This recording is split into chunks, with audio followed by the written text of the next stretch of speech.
বাবা, তুমি কি করছো? আমি খেলা করছি বাবা। আচ্ছা ঠিক আছে, খেলো। এই সুমাইয়া, আমি কখন বাসায় আসছি, এক গ্লাস পানি চাইলাম, পানি দাও। হ্যাঁ হ্যাঁ দিচ্ছি, এই নাও পানি।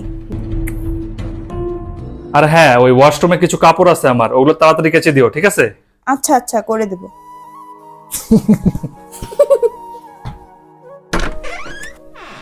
সুমাইয়া, তোমাকে টি শার্টটা আয়রন করতে বলছিলাম, কি আয়রন করছো? এখনো পর্যন্ত ভাঁজ দেখা যাচ্ছে, জড়ো জড়ো হয়ে আছে। এই আয়রন করার চেয়ে তো না করে ভালো ছিল। সরি, সকাল সকাল এত কাজ থাকে। আচ্ছা আমাকে দাও, আমি আবার করে দিচ্ছি। আর কোনো প্রয়োজন নাই। আম্মু আম্মু, হ্যাঁ বাবা বলো। কখন থেকে খাবার চাচ্ছি, খাবার দিচ্ছ না কেন? তোমার কাজ করতে এত সময় লাগে? কি হলো, তুমি এত চমকে গেলা কেন? তোমার ছেলের বলার ধরন দেখছো, কিভাবে কথা বলতেছে।